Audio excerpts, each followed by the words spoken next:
are gonna do a video that actually has been recommended to me in the comment section of my YouTube videos, and I think one of you guys actually did put this in the recommendations as well. So we are going to check out Nick's video about Return to Sender, where 43 mailmen fight the Germans in the first battle of World War II. This has been recommended to me. Supposedly, I might cry. From what someone said. Someone said that I might cry from this one, so we'll see. I am prepared to cry if I must cry. Wouldn't be the first time. So, yeah, I know, Zed. I know. Alright, so, let's check this out.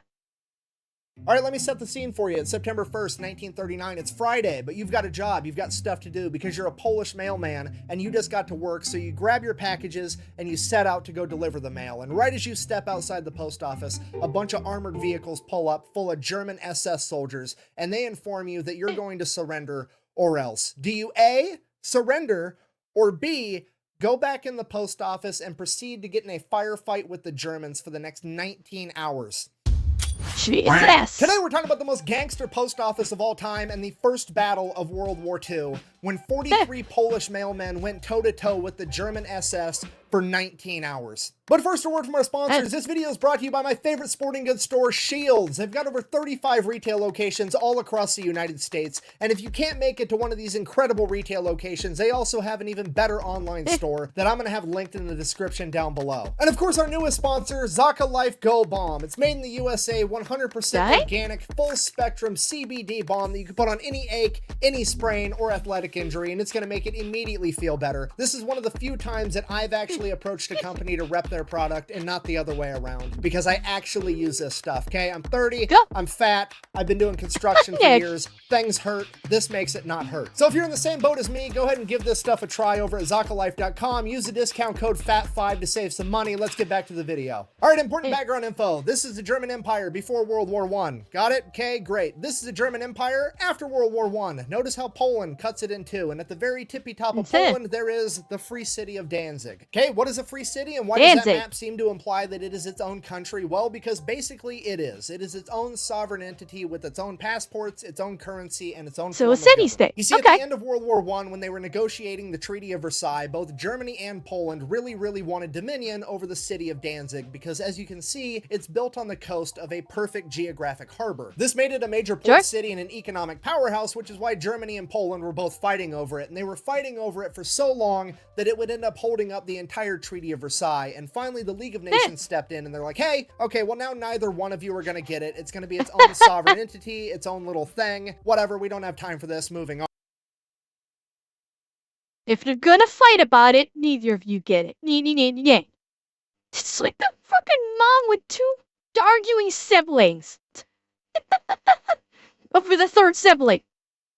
So the Free City of Danzig was founded in 1920. However, considering that pretty much the entire population was either German or Polish, Danzig decided that they were going to grant a bunch of extraterritorial properties to either country, and one of those properties would be the Polish post office, which was just that, sovereign Polish territory. And that's pretty much all the background info you need. So fast forward to April 1939, things are getting real tense between Poland and Germany. Hitler's been in power for the last 6 years, the Nazi movement is well underway, and for the last couple of years, a ton of hardcore Nazis referred to as the brown shirts have basically been trying to intimidate Polish people to move out of Danzig so they can reestablish it as part of Germany. Poland, seeing this, decides, hey, they might try something soon on our extraterritorial properties, so we're going to take a single army combat engineer by the name of Konrad Gdarsky. We're going to send him over to the post office. He's going to help fortify that position and teach all the mailmen how to fight. That way, hopefully, they'll be able to hold the post office for like an hour or two while the army has time to get in there and defend it.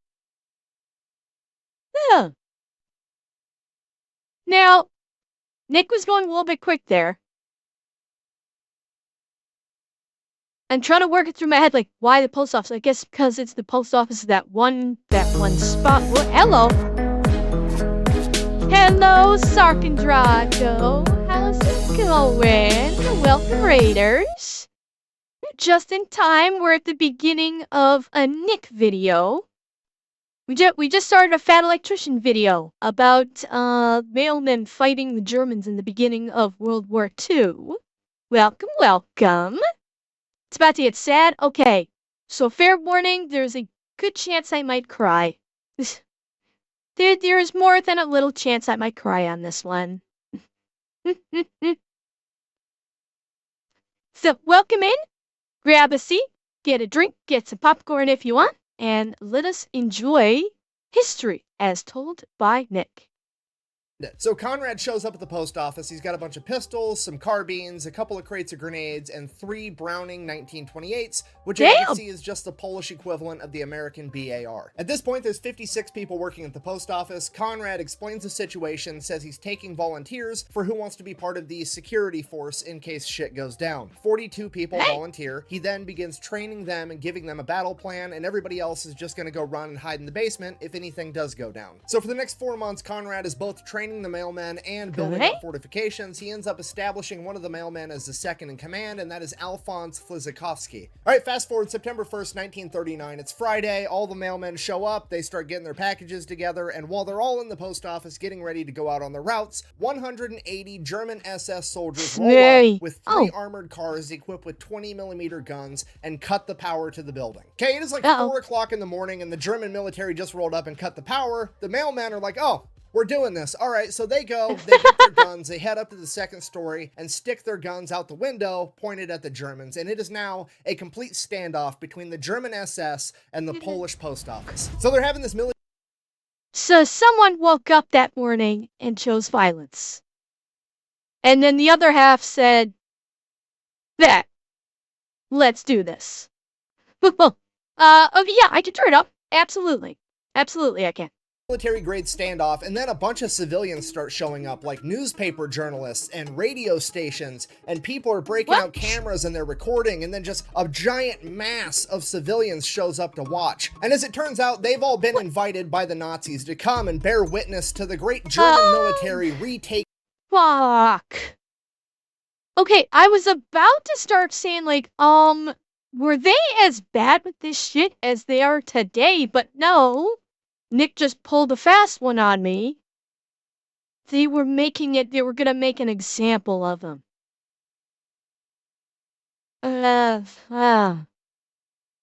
think okay, call me crazy. I have a feeling that the mailmen are about to take this plan and flip the fucking script on this one. Taking the city of Danzig. So once they all show up and get the cameras up and rolling, then the head of the SS walks forward and makes an announcement to the front of the post office, basically saying, hey, why don't you guys just come out and surrender, give this post office back to the Germans that you stole it from. Clearly he was anticipating that a bunch of mailmen would just surrender, turning over the post office completely intact, making a great piece of propaganda for the Nazi war machine, showing that the Polish were just surrendering at the mere sight of the great German army. But what he got It was at this moment that he knew. He fucked up. Instead was 43 Polish mailmen that responded with, how about no? So now the leader of the SS is absolutely furious because his little publicity stunt just backfired, and now the Polish mailmen are making him look bad. So he's absolutely going to attack. But here's the thing. He has to attack and try to preserve the post office itself to not destroy the building, because that's the whole point. They're trying to reclaim the city, not destroy it. But then nothing happens for like half an hour. It's still just a standoff, and the Polish mailmen are like, are we fighting or not? What's happening here? Are we just going to stand here all day pointing?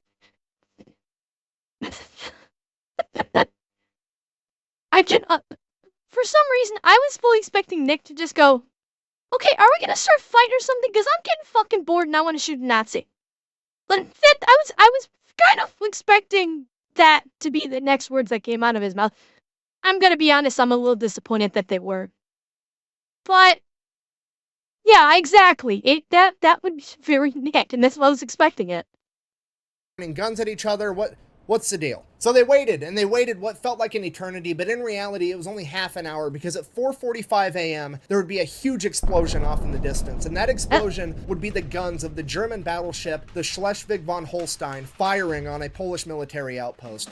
And these are the first shots of World War II, officially starting the invasion of Poland. This would also be the signal for the SS to begin their attack on the post office as they opened fire. Here's the thing with that, the mailmen were inside of a brick building on the second story with machine guns, and the 180 Nazis were standing out in the middle of the street with 3 armored cars. So, and not only that, but didn't he also say that he had a combat engineer in there to fortify the building?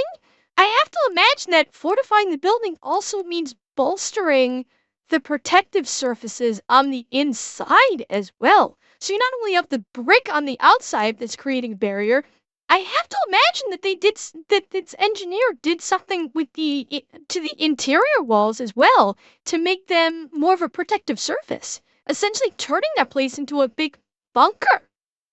At least that's the impression that I got by when he was saying earlier that it was going to be fortified. That was the impression I got. Now maybe he might get into this a little bit more. And the 180 Nazis were standing out in the middle of the street with 3 armored cars. So as soon as the Polish defenders opened fire with their BARs, the Nazis realized that they had made a strategic fucking error as all of them frantically ran and all 180 of them tried to hide behind these 3 armored cars. So now all the Nazis are pinned. Wait, actual footage. Let me see that again. 180 of them tried to hide behind. Thank God. Hey, I'm gonna scoot over a little bit so you can get the full effect. Yeah, this is a whole shit ton of them trying to hide behind the single armored vehicle. At least half of them could get blasted into nothingness. That's protecting, like, maybe the first row. Yeah, it's not even a tank, it's an armored car. That's a wheeled vehicle, not a track vehicle. Behind these 3 armored cars. So now all the Nazis are pinned down behind these 3 armored cars, and the 3 armored cars turn their turrets with their 20mm guns and begin firing on the front door, trying to break it in so that all the soldiers can rush into the building. So the mailmen, realizing what they're doing, they grab their rifles, their grenades, and their BARs, and they run downstairs and set up firing positions behind the service counter of this post office, as all the guns are just aimed at the front door, waiting for the Germans to break through it and rush in. Okay, do you understand what I'm telling you right now? World War II literally started off like a shitty joke. 180 Nazis walk into a BAR. So the Nazis finally blow open the front door. Oh my God. Okay. Yeah, that's pretty funny. That's pretty funny. But also, like, the mailmen have got a fantastic little choke point set up. If they're coming right into the front door, you've got like 40 fucking rifles aimed at a really tight little choke point that maybe 3 or 4 can get through at one time. And Harper Bell, thank you for the follow. Yeah, Sanix, this really was the first fight of World War II. Yeah, exactly, Brevin. It is 100% a fatal funnel. And 10 of them come running inside, to which the mailmen are like, "You've got mail." 4 of them are killed immediately and another 6 are wounded as the entire German advance screeches to a halt and they turn around and are forced to retreat as they come to the painful realization that the Polish mailmen are quite literally hitting their birth certificates with the return to sender stamp. Now, to be completely fair, there's another battle happening at this exact moment in Danzig over in the naval shipyard. However, it is entirely within the realm of possibility that these 4 Nazis were the first men to die in World War II, and it was from mailmen with machine guns. As soon as the initial wave of Germans fell back, there was a huge explosion on the other end of the post office. Konrad Gadersky takes off running towards it with nothing more than his pistol and some grenades. As he gets there, he turns the corner, seeing that the Germans had blown an enormous hole in the brick wall of the post office, as he begins throwing grenades into an entire platoon of Germans attempting to advance on him before being gunned down. Konrad was credited with killing 4 Germans with those grenades and giving the postmen just enough time to get to that position and defend themselves, again driving the Nazis back and forcing them to retreat. And again, we don't know this for sure because there's another battle happening at this exact moment, but it is entirely within the realm of possibility that Konrad Gadersky has just become the first man to give his life fighting against the Nazis. With the Germans retreating and Konrad Dursky down, the Man. second man in charge. Look, I can already feel it coming. I can already feel it coming. He was the first person. Shit. Huh. He's the first one. He gave everything.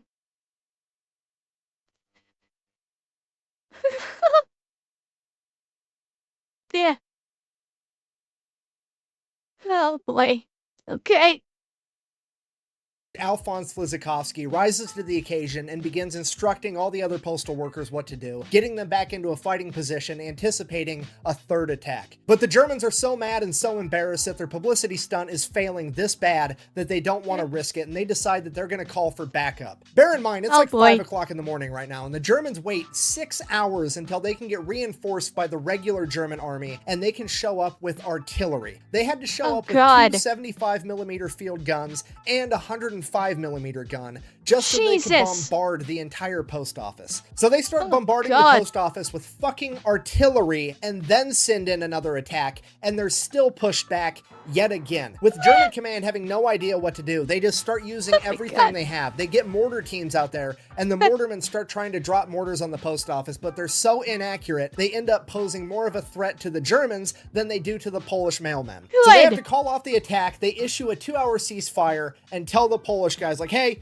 you got 2 hours, think about it, you should probably just come out and surrender. Over the next several hours, the Germans would dig underneath the wall of the post office and plant 1,200 pounds of explosives. The Germans would then blow an enormous hole in the post office wall as they rushed in to ambush the mailmen. But the Polish mailmen refused to surrender as they retreated back to the basement, where there was one way in and no way out. And yet again, the Germans have no idea what to do from here, because the Polish mailmen are just sitting at the bottom of this staircase with 3 Browning machine guns waiting for them to try to come get them. So they can...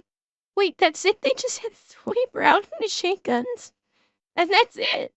That's all they had left? Yeah. Gun them down, and the Germans have no idea how to proceed. At this point, the German commander comes to the realization that these mail carriers are not going to quit defending their post office as long as there is a post office to defend, and he is just going to get rid of the entire building altogether, as he orders the Danzig Fire Department to begin flooding the basement full of gasoline. The mailmen immediately recognize the smell and begin evacuating the basement as quickly as they could, but not before the gasoline would be ignited by a grenade, killing 3 of them before the rest could escape. With the building burning and nowhere else to go, many of the postal workers decided that they wanted to surrender, but Alphonse Flizikovsky and 5 other men knew that if they surrendered, they would not be treated well by the Nazis, so they decided that they were going to try to run and escape. The other 36 mail carriers decided to surrender, leaving the building under a white flag. The Germans immediately shot and killed the postal worker that was carrying that white flag and took the remainder as prisoners. Of the other 6 postal... Fuck!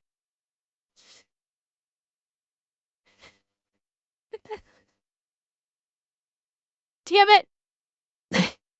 Here. Yeah.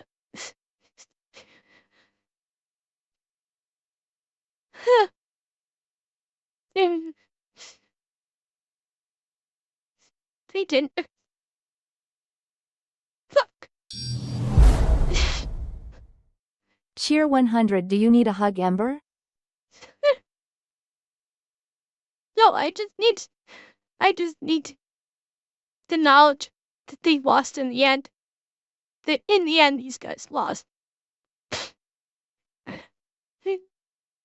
Workers that escaped, Alphonse Flizikovsky and 1 other, would be captured the next day on September 2nd, as the other 4 would actually escape and get away. This would bring the total count of mail carriers that were captured to 38. Over the following days, 10 of them would die in the hospital due to injuries they sustained during the battle and during the fire. The remaining 28 were then declared illegal combatants by the Nazis, and they were all sentenced to death. This decision would later be declared a war crime because these men were not illegal combatants. They were trained and led into battle by Konrad Gadursky, an active and serving military officer in the Polish. Hey, who fucks chairs? Fucking cares? They were trained. They were defending their home.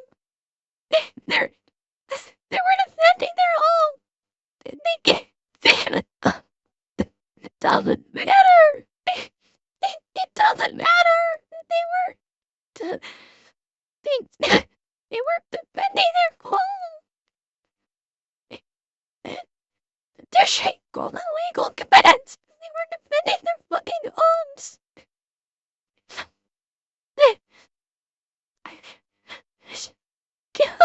Stop it.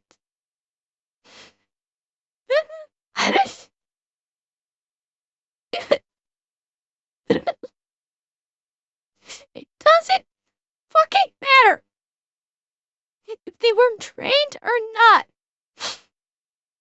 It doesn't matter. They were defending their homes. It doesn't make them illegal combatants. It makes them fucking heroes.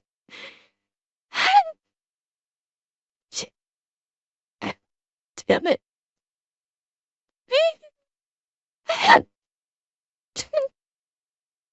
Suck.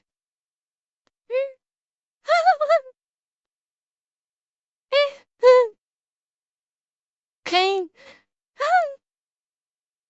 Damn it.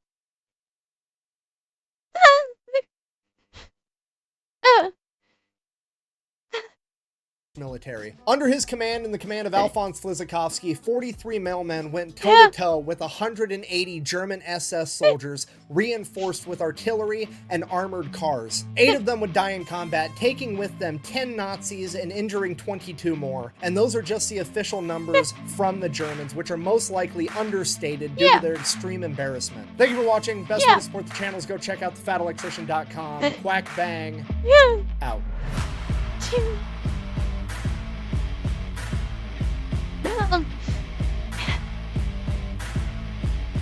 God. Yeah.